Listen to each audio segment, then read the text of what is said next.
time to deal with a different kind of monster. The fourth opponent, jaguar. The third largest big cat in the world, spanning up to 6 feet long and weighing up to 250 pounds. Jaguars have the strongest bite of any big cat, and it can reach 1500 psi, powerful enough to crush turtle shells and pierce through skulls. This fight usually starts because the jaguar is hungry. Yes, it's that simple. The best time for a jaguar to target you is when you're basking on the riverbank. Most of the time you're completely oblivious to its presence, and you never hear it coming, because jaguars are ambush hunters with incredible stealth.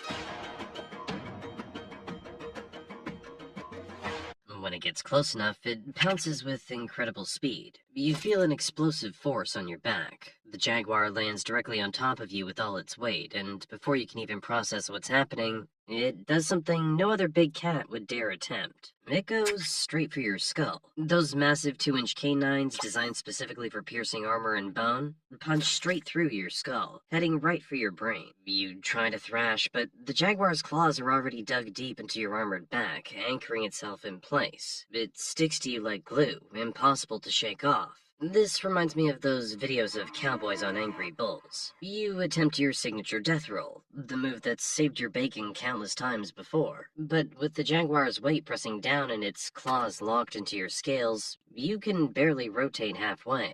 Your powerful tail swings violently, trying to yeet the jaguar off your back. But it's too well positioned, and perfectly balanced on top of you. Nothing matters against this specialized killer. Within seconds, you feel your massive body go rigid. Then your legs stop responding to commands. The jaguar's bite is so precisely placed that it's already caused catastrophic damage to your brain. Your body simply shuts down.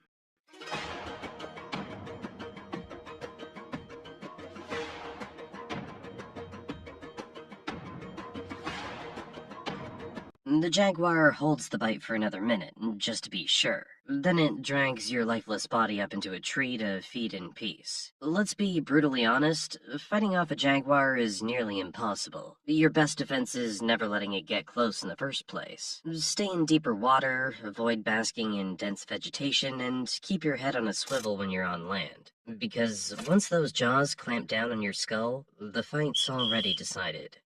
The fifth opponent? Anaconda.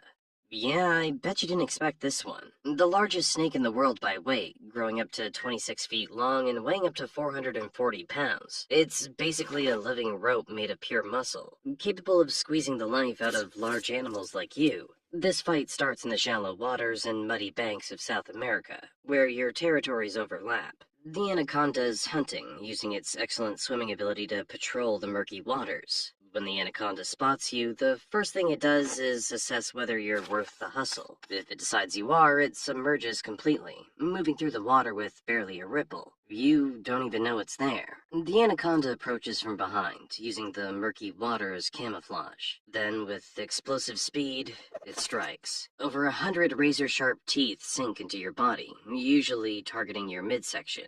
These teeth aren't meant to kill. They're anchors, designed to keep you from escaping what comes next. Within seconds, thick muscular coils begin wrapping around your body. The anaconda is using your own body as leverage, wrapping more of itself around you with each passing second. You feel the pressure building immediately.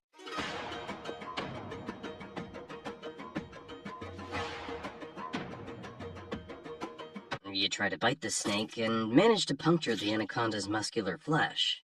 But you're not hitting any vital organs. The anaconda's body is pure muscle, covered in thick, elastic skin. You can wound it, but you can never deliver a killing blow to a coil. You try to snap with your tail, that powerful appendage that can break bones. But the anaconda's body's incredibly flexible and absorbs the impact. It's like hitting a thick rubber tire. There's no solid structure to break. The snake simply flexes with the blow, and the coil tightens even more in response to your struggle. The pressure's unlike anything you've ever experienced. Your ribs begin to complain under the strain. The anaconda keeps tightening its grip with every breath you exhale. This is the key to its killing method. Every time your lungs deflate, the coils cinch tighter, preventing you from fully inhaling again. It's actually reading your body, feeling every movement and every breath through its incredibly sensitive skin. After several minutes, your body goes limp. But the anaconda doesn't release. It holds the constriction for another 10 minutes, ensuring you're completely dead. Anacondas have learned the hard way that large prey can sometimes play dead and then fight back, so it won't be making the same mistake again. 10 minutes go by and the anaconda finally begins to uncoil. Then comes the truly horrifying part. It starts to swallow you whole. Then, over the course of several hours, your entire massive body disappears down the anaconda's throat. Your chances of winning this fight are slim, but they do exist under very specific circumstances. If the anaconda is young or not fully grown, say under 15 feet, you might be able to overpower it before the coils build up enough pressure. A smaller anaconda doesn't have the body mass to fully wrap around your thick torso, and in that narrow window, your bite could be lethal. And location matters desperately here. If the attack happens in very shallow water, barely a foot deep, you have a chance to thrash your way to the muddy bank and use solid ground as leverage. You could potentially scrape the snake off against rocks or logs. Some crocodiles have survived anaconda attacks this way, managing to beach themselves and roll violently until the snake loosens its grip enough to escape. The sixth opponent, tiger. The largest and most powerful big cat in the world, weighing between 400 and 660 pounds. When you're basking on a muddy bank, warming your cold-blooded body in the afternoon sun, that's when a tiger is most likely to strike out of nowhere. In the mangrove swamps of the Sundarbans and the rivers of India, tigers have learned that crocodiles are edible, and their meat's incredibly tasty. When a tiger spots you, it approaches through the tall grass with absolute silence, using the same stalking skills it uses on deer. You don't hear it or see it until it's too late. The tiger explodes from the vegetation and lands on your back with all 500 pounds of muscle and momentum. You feel claws digging deep into your armored scoots. Each claw is up to 4 inches long, and they're designed to grip struggling prey. It anchors itself to you like it's climbing a tree, and then slides into your back with surgical precision. Its jaws seek the one soft, ancient vulnerability every crocodile carries: the back of the neck, just behind the skull plate where the spine is exposed. The fangs sink through muscle and nerves in a single crushing bite, packing 1,050 psi of force. The tiger severs the spinal cord, shutting down your nervous system as if flipping a switch. Then, everything goes dark.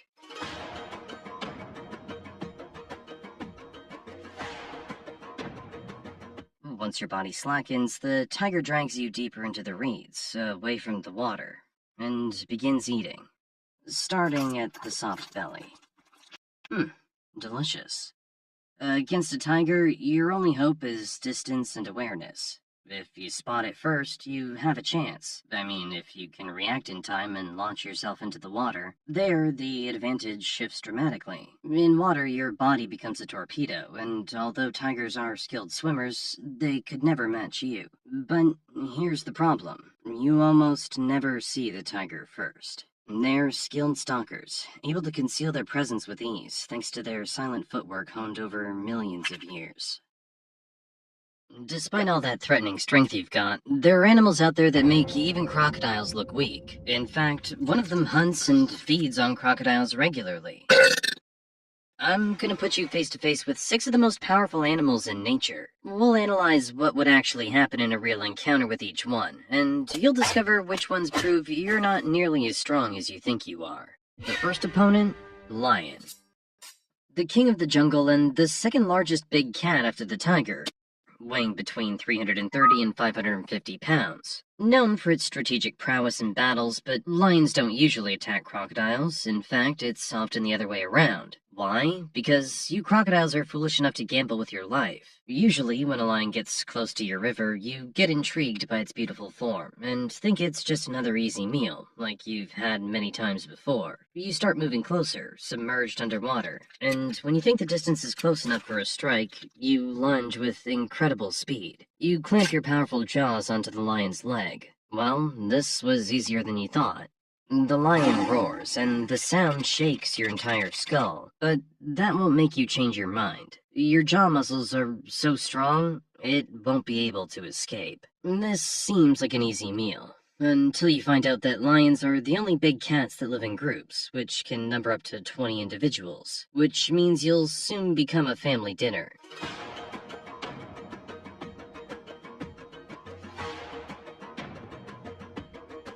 But let's say you're lucky enough to come across a lonely lion, one with social anxiety that decided to wander off alone. After grabbing that leg, you move into your signature technique, the death roll. But this time, you're facing an entirely different kind of opponent. The lion's foreleg is so strong that it can easily drag prey weighing over 1,000 pounds. It's hard to spin with such power, especially on land. So you're left with only one choice: drag him into the water, where you can fight more comfortably. You start feeling something tickling your back. It's the lion trying to plant its claws into you. Fortunately, the scales on your back are reinforced with bone, making them almost bulletproof. But lions are smart fighters. Once it figures out your back is off limits, it starts searching for a weaker, more vulnerable spot. And sure enough, it finds one: your belly. The lion drives in all 5 claws, each up to 2 inches long. This caused enough pain to make you release his leg and apologize for the disturbance. But surely the lion will not forgive a lizard that tried to end his existence. It lunges forward with its canines, each about 4 inches long, which sink deep into the soft tissue of your neck and clamp down on your windpipe. The lion holds this bite for a full 5 minutes until your massive body finally stops thrashing. But what if I told you you still have one last card? The death roll. Usually meant to dismember your prey, but here it serves a different purpose: freeing yourself. If you can complete even 1 or 2 full rotations, you might be able to break free from the lion's hold and make a desperate lunge back toward the water. The death roll is essentially the crocodile's reset button in a fight gone wrong. It's one of the few moves that works both in water and on land. But if you think about it, your chances of winning this fight depend heavily on how close you are to the water. If you'd been in the water, or even right at the edge, the lion wouldn't have stood a chance. You could have easily dragged him in. And that's where you get to work your magic on him without any limits. He can't breathe down there, and he definitely can't match your speed.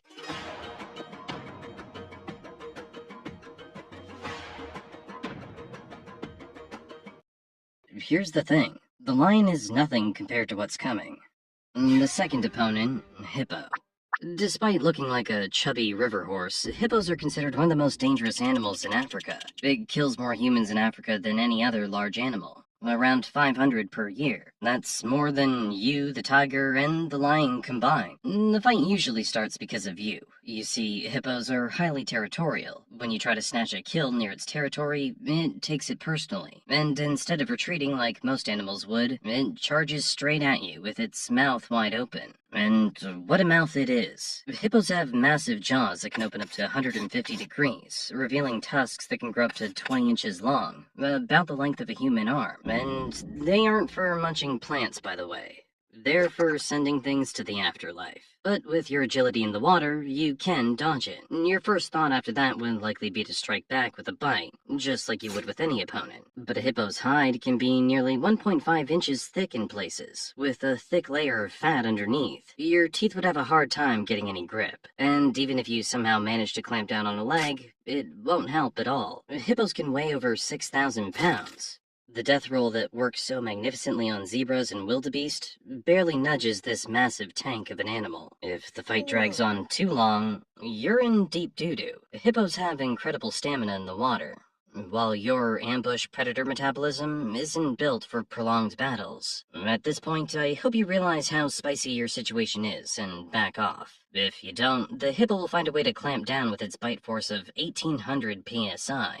Its tusks sharp enough to pierce your body completely. Those armored osteoderms on your back, which normally protect you from other predators, are like paper against these tusks. One pierces your back and pops out from your belly. The other crushes through 3 ribs. By using its immense neck strength, it thrashes its head violently from side to side. Every shake makes the damage worse. The beast uses all its weight to smush you down to the bottom of the river, pressing you into the mud. In just a few minutes, you can barely move at all. Your insides are crushed and you're drowning all at the same time.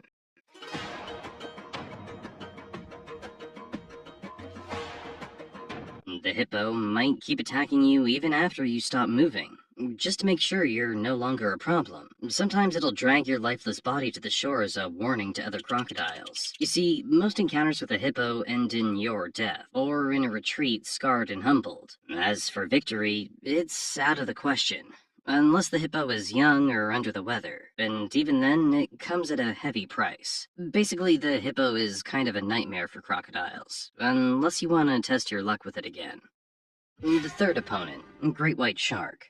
The apex predator of the open ocean, weighing up to 5,000 pounds and stretching over 20 feet long. Most crocodiles can't survive in the open ocean, but the saltwater crocodile can. It's the only crocodile species with the ability to handle ocean waters, which makes it the perfect candidate for this matchup. But if you watched this video, you already know that. The fight starts the moment the shark detects you with its incredible sense of smell and electroreception that can detect the electrical signals from your muscles. The shark circles you first.